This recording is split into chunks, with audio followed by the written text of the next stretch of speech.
घर में खाने को नहीं था, परिस्थितियां बहुत खराब थी, तो उन्होंने कहा कि नहीं, तुम्हारे पिताजी इस दुनिया में नहीं है।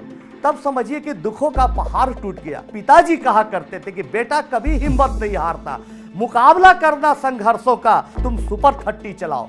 30 ऐसे बच्चों को चुनो जिसके पास सुविधाएं नहीं है, संसाधन नहीं है।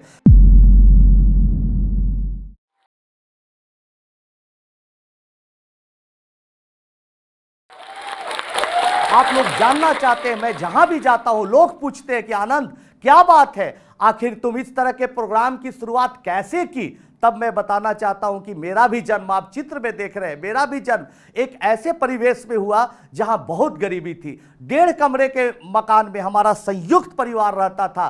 रेलवे लाइन, रेलवे ट्रैक के किनारे एक किराए के मकान में रहता था। पढ़ने को जगह नहीं होता था। मैं अपने घर के बाहर अमरूद के पेड़ के नीचे बैठकर दिन भर पढ़ता था। रात में लैंप जहां जलता था वहां पढ़ता था, क्योंकि हमारे घर में 2 संयुक्त परिवार रहते थे, जगह नहीं होती थी पढ़ने का। लेकिन हमारे पिताजी अक्सर कहते थे कि बेटा पढ़ो, पढ़ाई में ताकत है, अगर तुम पढ़ लोगे तो बहुत कुछ कर सकते हो, पढ़ाई से ज्यादा ताकतवर हथियार कुछ है ही नहीं। हमेशा पिताजी हमें समझाते थे, मोटिवेट करते थे। हालांकि पिताजी एक पोस्टल एम्प्लॉय थे, चिट्ठी छांटने का, चिट्ठी बांटने का डाक विभाग में काम करते थे। उनकी ऐसी आमदनी नहीं थी कि वो हमें प्राइवेट स्कूल में पढ़ा सके। एक सरकारी स्कूल में मैं आता जाता था। पढ़ते पढ़ते जब मैं 10th पास किया तो हमारे सारे मित्र दिल्ली जाने लगे कि IAS बनना है, इंजीनियर बनना है, डॉक्टर बनना है, मुझे आगे बढ़ना है, चलो दिल्ली चलो हायर एजुकेशन के लिए। लेकिन हमारे पास पैसे नहीं थे। मैं पटना यूनिवर्सिटी से ही पढ़ाई किया।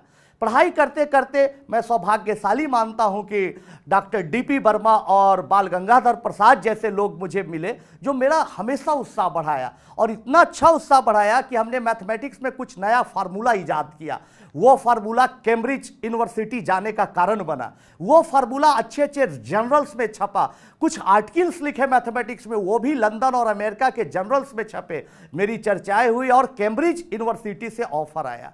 कैम्ब्रिज यूनिवर्सिटी से ऑफर आने के बाद घर में खुशियों का ठिकाना नहीं था। माँ बहुत खुश थी, मिठाई बना रही थी, खीर उस दिन बनाई कि बेटा मेरा कैम्ब्रिज जा रहा है। बहुत खुशी की बात है कि मेरा बेटा कैम्ब्रिज जा रहा है। लेकिन दोस्तों, दुख की बात थी कुछ दिनों के बाद कि हमारे पास इतना भी पैसा नहीं था कि मैं कैम्ब्रिज जा पाऊँ।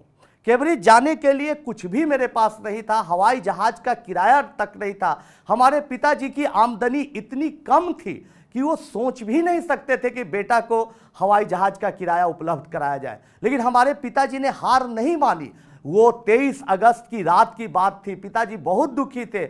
मैं और मेरा भाई प्रणव, वो भी छुट्टी पर आया हुआ था। मेरा कंबाइंड फैमिली पूरा, हम लोग बैठे हुए थे। अब पिताजी बहुत उदास थे। हम लोग पूरा परिवार समझा रहे थे, पिताजी आप नहीं टेंशन में रहे, अरे आज नहीं तो कल मौका मिलेगा, कल नहीं तो परसों मौका मिलेगा, आप टेंशन में नहीं रहे। लेकिन पिताजी उस दिन दुखी थे। हम लोग खाना खा चुके थे अपने अपने कमरे में, जो छोटा सा 1-2 कमरा था, चल गए थे, वहां पर पढ़ाई कर रहे थे। अचानक करीब 11 बजे रात की बात है, अचानक पिताजी की सांस फंसने की आवाज आती है। हम माताजी सब लोग दौड़ के जाते, क्या हुआ क्या हुआ। पिताजी इस दुनिया में नहीं थे। और लेकिन हम लोगों को विश्वास नहीं हो रहा था कि पिताजी नहीं है, क्योंकि अचानक शांत हो गए। 1 मिनट पहले तक वो बातचीत कर रहे थे और अचानक शांत हो गए थे। हम लोगों को जानकारी में नहीं हो रही थी क्या थी। लेकिन 23 अगस्त, बारिश का महीना, स्लम इलाका, पूरे घुटने भर से ज्यादा पानी इलाके में भरा हुआ था। डॉक्टर से पास जाने का कोई तरीका नहीं था, तो क्या करे क्या करे। हम लोग एकदम हड़बड़ हड़बड़ में बगल में गए। वहां एक बेचारा हमारा पड़ोसी के ठेले पर फल बेचता था, उसके ठेले पर ही पिताजी को रखकर हम लोग लेके जा रहे थे पटना मेडिकल कॉलेज। ऊपर से बारिश हो रही थी और नीचे से जल जमाव था। हम लोग किसी तरह से पिताजी को जब पटना मेडिकल कॉलेज में ले गए तो उन्होंने कहा कि नहीं, तुम्हारे पिताजी इस दुनिया में नहीं है। तब समझिए कि दुखों का पहाड़ टूट गया और लगा कि अब हमारी जिंदगी समाप्त हो गई। लेकिन दोस्तों, हम नहीं हारे, क्योंकि हमें अपनी बातें याद आती थी, वो जो पिताजी कहा करते थे कि बेटा कभी हिम्मत नहीं हारता, मुकाबला करना संघर्षों का, पूरी ताकत के साथ, पूरी जोश के साथ जीवन में आगे बढ़ने का प्रयत्न करते रहना, ये बातें मुझे याद आती थी। पिताजी कहते थे कि जो भी फील्ड में रहो, अगर तुम टीचर बनने के लिए सोचे हो तो पूरी ताकत लगा देना। अगर तुम कोई भी काम को पूरे परफेक्शन के साथ करते हो, कोई भी काम को बहुत अच्छे तरीके से करते हो, दुनिया में नंबर 1 आने का प्रयास करते हो अपने फील्ड में, तो आने वाला कल तुम्हारा होगा बेटा। इसलिए कोई काम छोटा नहीं है, जो भी काम करो मन से करो, कभी टूटो मत, कभी हारो मत। पिताजी की ये बातें हमारे दिमागों में गूंजने लगी, हमारे दिमाग में गूंजने लगी, और मैं फिर आगे बढ़ा। तब हम सोच रहे थे कि क्या करें नहीं करें, क्योंकि पिताजी के जगह पर सरकारी नौकरी अनुकंपा के आधार पर मिल रही थी। घर में खाने को नहीं था, परिस्थितियां बहुत खराब थी। माताजी इतनी पढ़ी लिखी हुई नहीं थी कि पिताजी के जगह पर नौकरी कर सके। छोटा भाई था मेरा, उसकी उम्र अभी नहीं हो रही थी। लोग कह रहे थे पिताजी के जगह पर नौकरी कर लो, लेकिन हमने कभी भी समझौता नहीं किया। मैं सोच रहा था, निराश बैठा हुआ था। माँ आई, अब बोली बेटा क्या बात है, तुम इतने दुखी हो। मैंने बताई बातें।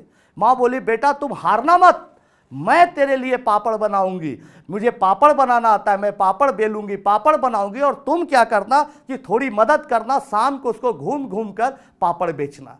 माँ पापड़ बनाना शुरुआत की, और आप देख रहे हैं कि इस परिस्थिति में हमारी माताजी पापड़ बनाती थी, और हम लोग लेके घूम घूम कर दोनों भाई बेचते थे। आनंद पापड़ ले लो, आनंद पापड़ ले लो। इसी तरह से मेरा दिन चलता गया, और एक दिन ऐसा फिर आया कि पापड़ बेचते बेचते मेरा भाई बोला कि भैया आप कब तक पापड़ बेचिएगा। मेरा भाई प्रणव मुझे उत्साहित किया, कहा कि अगर आप सच में एक अच्छा टीचर बनना चाहते हैं, सच में कुछ बड़ा करना चाहते हैं, तो पता नहीं फिर कब आप कैम्ब्रिज जाएंगे, पता नहीं फिर कब MIT और हार्वर्ड जाएंगे, यहीं से शुरुआत करिए। तब मुझे लगा कि नहीं, मुझे शुरुआत यहीं से करनी चाहिए। दोस्तों, आप जिस परिस्थिति में रहिए, जैसी हालातें में रहिए, हालातों को बिना कोसते हुए वहां से भी शुरुआत कर सकते हैं। मैंने भी शुरुआत की, स्लम के 2 बच्चों को लिया और पढ़ाना स्टार्ट किया। पढ़ाते पढ़ाते ये सिलसिला बहुत आगे बढ़ा, हमारे पास बहुत सारे बच्चे आए। तब हमने थोड़ी थोड़ी फीस ली। जब थोड़ी फीस ली तो हमारे पास कुछ पैसे आ गए, तो हम 1 साल का 500 रुपया लेते थे, 500 रुपीज पर ईयर। कोई बच्चा आता था, बोलता था अभी हमने कि मेरे पास पैसे नहीं, फ्री में भी पढ़ा देते थे। तब लोगों ने कहा कि अब तुम सुपर 30 चलाओ, 30 ऐसे बच्चों को चुनो जिसके पास सुविधाएं नहीं है, संसाधन नहीं है। माताजी ने भी कहा कि उन बच्चों को मैं घर पर रखूंगा। ये आप चित्र में देख रहे हैं, मेरा भाई है, ये प्रणव साथ देता था। तब सुपर 30 की शुरुआत हुई, और इस हालात में हमारी माँ खाना बनाना स्टार्ट की। 300 बच्चों का माताजी ने खाना बनाना स्टार्ट किया, खाना बनाना शुरू किया। हम लोग उससे पढ़ाना स्टार्ट किए, और पढ़ाते पढ़ाते एक दिन ऐसा आया कि बहुत अच्छा चलने लगा। बच्चे मेहनत करने लगे, संघर्ष बहुत होता था पढ़ाने में, बच्चों का कॉन्फिडेंस लूज होता था, लेकिन हम लोग उत्साह बढ़ाते थे कि देखो जागो, तुम्हें मुकाबला करना उन लोगों से जिनके पास पैसे हैं, तुम्हें कुछ करके दिखाना है। पैसों से पढ़ाई नहीं होती है, कौन डेडिकेशन के साथ पढ़ता है, किसके मन में कितनी जिद है, ये बातें तुम्हें जिताती हैं। इसलिए पढ़ो। पढ़ते पढ़ते पढ़ते पढ़ते एक समय ऐसा आया कि बच्चे बहुत सफल हुए। आप चित्र में देख रहे हैं कि सफलता इतनी मिली कि पहले साल हमने सोचा था कि अगर इस 30 में से 5 बच्चे IIT कर देंगे तो हम लोगों के लिए बहुत बड़ी बात होगी, लेकिन पहले ही साल 30 में से 18 बच्चे IIT किए, फिर 22, फिर 26, कभी 30, कई साल तो 30 में 30 बच्चे भी IIT किए। अभी तक हमने 480 बच्चों को ट्रेंड किया, उसमें 480 में से 422 बच्चे IIT, और बाकी भी बच्चे कहीं ना कहीं कोई IIT में गए। देखिए अभिषेक को, ये अभिषेक आप जिसकी तस्वीर देख रहे हैं, एक बहुत गरीब घर का बच्चा, बिहार के नालंदा डिस्ट्रिक्ट का रहने वाला अभिषेक की माताजी पिताजी के पास इतना भी खर्चा नहीं था कि बच्चे को एक छोटे से प्राइवेट स्कूल में भेज सके। अभिषेक ऐसे स्कूल में पढ़ने जाता था जहां शिक्षक नहीं होते थे, जहां टेबल कुर्सी कुछ भी नहीं हुआ करता था। सरकारी स्कूल की हालतें क्या है आपको मालूम है, और ये भी 20 साल पहले की बात है, 25 साल पहले की बात है। अभिषेक वहाँ जाता था, पढ़ता था, सेल्फ स्टडी करता था, और लेकिन उनकी माँ चाहती थी कि मेरा बेटा एक दिन बड़ा आदमी बने। अभिषेक 10th पास करने के बाद हमारे प्रोग्राम सुपर 30 के बारे में सुनता है, हमारे पास आता है, मैं उसे अपने साथ रखता हूँ। और अब देखिए आप तस्वीर में कि अभिषेक जो है अमेरिका में एक बहुत बड़े जॉब कर रहा है। IIT खड़गपुर से पास आउट होने के बाद अभिषेक अमेरिका में आज बहुत अच्छा जॉब कर रहा है और बहुत खुश है। देखिए अभिषेक खुशी से क्या कहता है।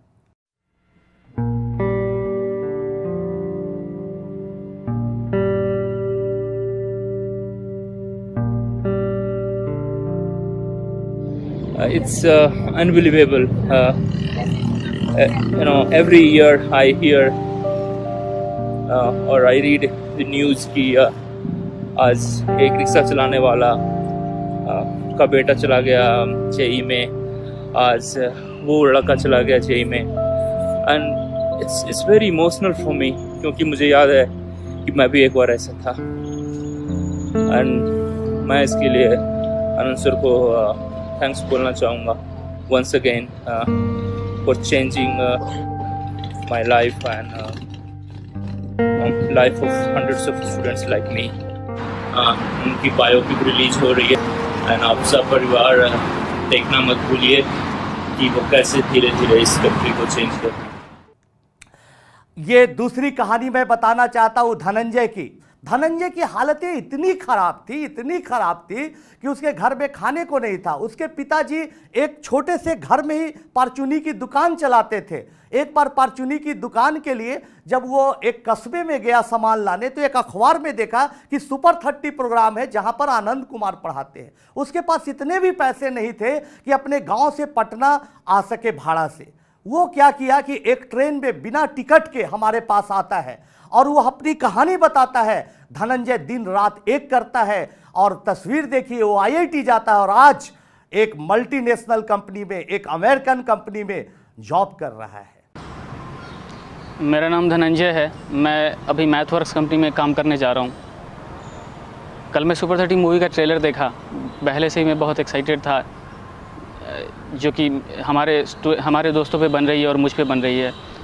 मैं मूवी देखा तो बहुत सरप्राइज़ हो गया। मैं खुद पे सरप्राइज़ हो गया। मुझे लगा कि मैं क्या वो बंदा हूँ जो अभी मैथवर्क्स में काम कर रहा हूँ, या फिर मैं वो बंदा हूँ जो घर पे रहता था, मुश्किलों से पढ़ पाता था। पढ़ने के लिए मेरे पास पैसे नहीं थे। मूवी के ट्रेलर में वो मैंने सीन देखा जिसमें एक लड़का रस्सी पकड़ के पीछे गाड़ी के पीछे जा रहा है। वो सीन जब देखा तो मुझे अपने दिन याद आ गए जब मैं पहली बार सुपर 30 में आया था आनंद सर के यहाँ पढ़ने के लिए। सर ने बुलाया था। मैं घर से आया था, मेरे पास पैसे इतने नहीं थे कि मैं अपनी गाड़ी या फिर बस वगैरह से आता, तो मैं ट्रेन से आया था और वो भी बिना टिकट आया था, बिना पैसे के। फिर सर के यहाँ रहा तो काफ़ी सर मोटिवेशन किए, अच्छे से पढ़ाए, खाना पीना सब अच्छे से दिए, तो इसके कारण मैं इतना आगे बढ़ पाया। अगर सर नहीं होते तो मैं इतना आगे नहीं बढ़ पाता। ठीक उसी तरह से आपको एक और कहानी सुनाना चाहेंगे। वो कहानी आप प्रेमलाल की है, प्रेमपाल की कहानी है। प्रेमपाल की कहानी आप देखिए कि प्रेमपाल को लोगों ने बेघर कर दिया था। वो गांव में भी झुग्गी झोपड़ियों में रहता था। झुग्गी एक ऐसी स्थिति आई कि उसे पेड़ के नीचे परिवार को रहना पड़ा। इतनी गरीबी, फादर मजदूरी करते थे, लेकिन वो भी हमारे पास आता है। उसमें भी मैंने देखा कि सच में जोश है, कुछ करने की तमन्ना है। हमारे पास आता है, मेहनत करता है और मेहनत करते करते करते करते एक दिन आईआईटी का भी एग्जामिनेशन क्रैक करता है और आज इसरो में वो एज ए साइंटिस्ट काम कर रहा है। देखिए प्रेमपाल क्या कहता है। मेरा नाम प्रेमपाल है। मैं अभी इसरो में एज ए साइंटिस्ट ज्वाइन करने जा रहा हूँ। मैं सुपर 30 बैच 2015 से पढ़ा हुआ हूँ। मेरा बचपन से ही एक मकसद था कि मैं अपने देश के लिए कुछ करूँ, तो नया कुछ इन्वेंशन करूँ। तो उसके लिए मैं बचपन से ही अच्छी से पढ़ाई करता था। बट एक टाइम ऐसा आया था कि मैं बेघर हो गया था। मेरे पास रहने के लिए घर नहीं था। जब मैं इंटर पास आउट हुआ तो उसमें मुझे मेरे पास उतने पैसे नहीं थे कि मैं बहुत अच्छा कोचिंग में जा कर के पढ़ाई कर सकूं। तो उसमें मुझे सुपर 30 के बारे में पता चला और मैं पटना आ गया। तो आनंद सर से मिला और उसके बाद सुपर 30 मेरा एडमिशन हो गया। तो उसके बाद जो आनंद सर का पढ़ाने का तरीका है, एक बच्चों को स्टोरी सुना करके एकदम मोटिवेट करके, वो मुझे बहुत अच्छा लगा। वो सबको बहुत अच्छा लगा, क्योंकि वो एकदम यूनिक तरीका है। उससे इवन जो कॉमन बच्चे होते हैं, जो नॉर्मल होते हैं, उसमें भी जोश आ जाता है पूरा पढ़ने के लिए, पूरा मेहनत करने के लिए। तो ये सब के साथ मैं अच्छे से पढ़ाई करना चालू किया और डेली आनंद सर का क्लास करता था और डेली उनका नया मोटिवेशन का तरीका होता था। उसे मैं डेली अभी घर में जाकर और अच्छे से पढ़ाई करता था। ये सब करके मैं अच्छा रैंक लाया और उसके बाद IIST में एडमिशन किया, वहाँ से अभी पास आउट हो गया हूँ और इसरो में एज ए साइंटिस्ट जा रहा हूँ। तो सुपर 30 पे जो मूवी आने वाली है वो उसका ट्रेलर मैं कल देखा। उसका ट्रेलर देख करके मुझे ऐसा लग रहा है जैसे उसमें मेरी ही स्टोरी चल रही है और मेरे जैसे और भी बच्चों और भी युवाओं की जो मेरे साथ पढ़ते थे उनकी स्टोरी है। तो हम लोग एकदम 100% अपनी स्टोरी से कनेक्ट कर रहे हैं उसको। ऐसा लग रहा है जैसे मैं ही हूँ उसमें कोई दूसरा एक्टर नहीं है। और जो ऋतिक रोशन की एक्टिंग की बात है तो वो ऐसा नहीं लग रहा है जैसे कि कोई दूसरा एक्टर है, ऐसा लग रहा है जैसे आनंद सर ही पढ़ा रहे हैं उसमें। एकदम वही तरीका, वही जोश, वही एनर्जी फुल। ऐसा लग रहा था जैसे वो कल ही का बात है, कल ही मैं उस क्लासरूम में पढ़ रहा हूँ। यही नहीं तो हम ये बताना चाहते हैं आपको कि अभी तक ऐसी 480 कहानियां हमारे घर में बनी, जिसमें बच्चे ऐसे परिवेश से आते थे जिनके पास रहने के लिए नहीं है, खाने के लिए नहीं है, लेकिन उनके पास क्या था? जज्बा था, जोश था कुछ कर गुजरने का, और वो हमारे पास आए, पढ़े लिखे और आज अच्छे अच्छे जगहों पर है। उसके बाद मान सम्मान का दौर चला दोस्तों, काफी मान सम्मान मिला, कई लोगों ने अवार्ड दिया, और फिर उसके बाद दौर हुआ जहां तहां बाहर घूमकर बच्चों को मोटिवेट करने का सिलसिला। लोग बुलाते थे, गांव में, शहर में, छोटे छोटे कस्बों में भी जाने पर हजारों की भीड़ लगने लगी और बच्चे मोटिवेट होके, उत्साहित होके मुझे सुनने आने लगे। लेकिन इसी बीच कई पॉलिटिशियन ने देखा कि अरे ये तो बड़ा अच्छा मौका है भाई, लड़ा दो इसको चुनाव, जिता दो इलेक्शन। तो बहुत सारे ऑफर आए, कई पिछले 2 इलेक्शन में भी ऑफर आए, पिछले में भी, इसमें भी, इलेक्शन में भी, क्या हो आइए लड़िए, हमारी पार्टी से चुनाव लड़िए। आज दोस्तों मैं अगर इलेक्शन लड़ता तो मैं कॉन्फिडेंस के साथ बोल सकता हूं कि उस चुनाव को जीत भी जाता, एक सांसद भी बन जाता। लेकिन अगर सांसद बन जाता तो जो स्टॉक में फिरे मुझे कोई नहीं बुलाता। इसलिए अच्छा है कि आप ही लोगों के सामने बोलने का मौका मिल रहा है। इस जोश टॉक में आके कुछ कहने का मौका इसलिए मिला क्योंकि मैं आज भी शिक्षक हूं, मैं सदा शिक्षक बना रहूं इसके लिए प्रयासरत रहूंगा, आप लोगों को पढ़ाता रहूं इसके लिए प्रयासरत रहूंगा। आप देख सकते इस भीड़ को। उसके बाद बहुत सारे प्रोग्राम में जाने का मौका मिला, बड़े बड़े कार्यक्रमों में बड़े बड़े फिल्म सितारों के साथ मिलने का मौका मिला। केबीसी में कौन बनेगा करोड़पति में जब हमारी मुलाकात हुई अमिताभ बच्चन जी से तो उन्होंने बहुत खुशी जाहिर की और मैंने 25 लाख रुपए भी जीते। और आपको जानकर बहुत खुशी होगी कि एक साथी, एक सहयोगी वहां बुलाया जाता है केबीसी में। तो मैं एक अंतिम प्रश्न पर फंस गया था, अटक गया था, तो वहाँ पर एक हमारे साथी ने सहयोग किया, वो भी मेरा पुराना IIT में पढ़ने वाला सुपर 30 का स्टूडेंट ही था। तो हर जगह आज स्टूडेंट का हेल्प मिल रहा है, हमारे स्टूडेंट अच्छे अच्छे जगह पर है। ऐसी बात नहीं है कि अगर आप कुछ सच में अच्छा करेंगे, किसी का भला करेंगे तो केवल आपके रास्ते में कठिनाइयाँ आएंगी, आपके रास्ते में केवल परेशानी आएंगी, ऐसी बात नहीं है। मुझे बहुत अच्छे अच्छे अनुभव भी मिले, बहुत लोगों का प्यार मिला। आज मैं कोई पोस्ट डालता हूं फेसबुक पर, ट्विटर पर, तो हजारों लोग उस पर रिप्लाई करते हैं।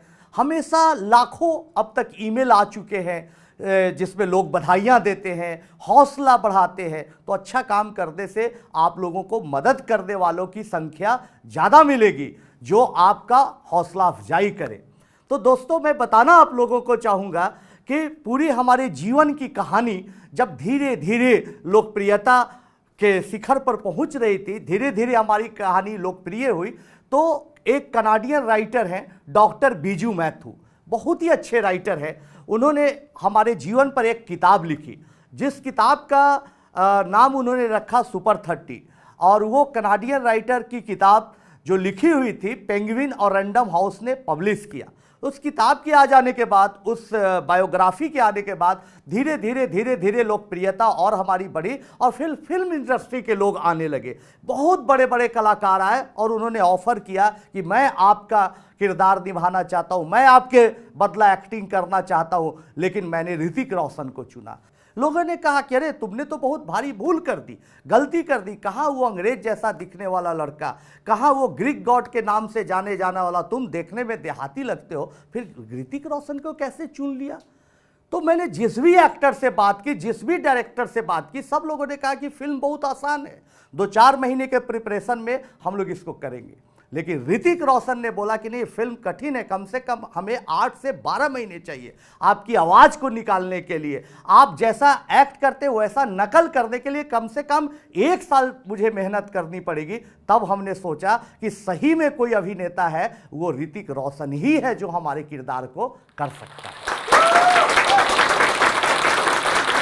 और दोस्तों, आज फिल्म तैयार है, ट्रेलर भी आ चुका है जिसकी काफ़ी चर्चा हो रही है, और फिल्म 12 जुलाई को आप देख सकते हैं किसी भी सिनेमा हॉल में। मेरा पूरा यकीन है, विश्वास है कि वो फिल्म देखने के बाद उन तमाम युवाओं में, विद्यार्थियों में एक नया उत्साह बढ़ेगा और उनका विश्वास बढ़ेगा कि अगर आप में जोश है, कुछ करने की तमन्ना है, तो कुछ भी दुनिया में असंभव नहीं है। मैं यही आप लोगों से कहना चाहता हूं कि कभी भी हिम्मत नहीं हारे, अपना धैर्य बनाए रखें। परिस्थितियां आपको मजबूर करेगी, आपको लाचार करेगी, आपको विवश करेगी कि छोड़ दो। मैं अक्सर लोगों से मिलता हूं जो बहुत ऊंचाई तक पहुंचने के बाद भी नर्वस हो जाते हैं, अपने रास्ते से हटने का प्रयास करते हैं। उन लोगों को मैं कहता हूं कि हारे नहीं दोस्तों, जितनी रात गहरी हो रही है, जितनी रात अंधेरी हो रही है, समझे आप सवेरा के उतने ही करीब पहुंच रहे हैं।